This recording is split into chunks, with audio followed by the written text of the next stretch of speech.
Là, ce que je vais expliquer, c'est la science chrétienne. Vous savez, nous qui sommes en Christ, qui avons accepté Jésus, on a tous vécu une expérience qu'on appelle la conviction de péché. En gros, c'est quand l'Esprit de Dieu vient te dire que tu es dans une mauvaise vie, il vient te dire non, viens, je t'appelle, il t'attire vers sa présence, vers sa parole, toutes ces choses. Et d'un coup, tu as comme une grosse volonté de marcher avec Dieu, tu es même prêt à lâcher ta vie, etc. La plupart du temps, dans ces temps-là, boum, tu lis grave la Bible, tu pries de zinzin, t'es en feu pour Dieu de ouf. Et puis après, un temps vient, boum, tu rediminues. Tu retournes dans les choses du monde, les musiques mondaines, tu y retournes. Il y avait un gars que t'avais laissé, tu vas le chercher. Tous les trucs. Mais pourtant, t'as toujours la volonté de marcher avec Dieu. Et malgré que t'aies la volonté, tu fais un petit peu abstraction, tu continues de vivre ta vie dans le monde. La question que je me suis posée, c'est mais attends, mais si les gens ont la volonté de marcher avec Dieu, mais pourquoi ils se relèvent pas? J'ai compris quelque chose. Vous savez, récemment, j'ai compris que l'identité vient pas avec ta conscience, mais avec ce à quoi tu t'exposes.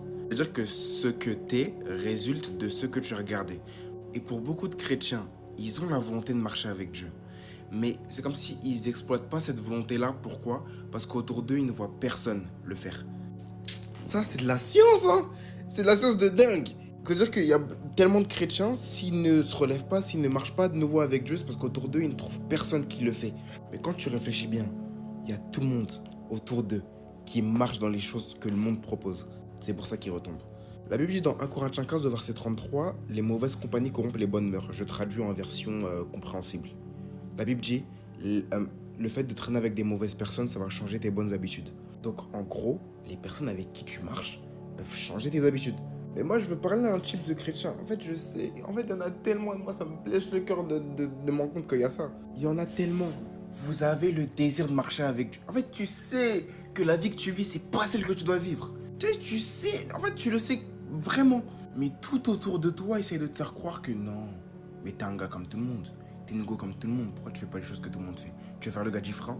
J'ai parlé comme un belge. Tu veux faire le gars différent, mais non, tu vois pas qu'autour de toi, tout le monde est dans le monde. Pourquoi tu... Non, mon gars, c'est ça la vie normale. Hein. Les gens qui parlent de christianisme trop haut comme ça, c'est les gens dans leur tête. T'inquiète pas, ils sont juste matrixés, c'est eux. Pardon, j'ai envie de me mettre à genoux. Je vais pas me mettre à genoux, mais j'ai envie de me mettre à genoux et de vous supplier, s'il vous plaît, si t'as le désir d'être différent, sois différent. Sûrement que Dieu t'appelle à délivrer les autres. Je répète, si Dieu t'appelle à être différent, c'est sûrement qu'il t'appelle à délivrer les autres. Le plus gros gâchis, c'est que Dieu t'appelle à être différent. Mais tu fais abstraction. Pourquoi? Parce qu'autour de toi, il n'y a que des personnes qui ne le sont pas. Quel gâchis, hein. Bref, je retourne dans ma vie, c'était juste une pensée que j'avais.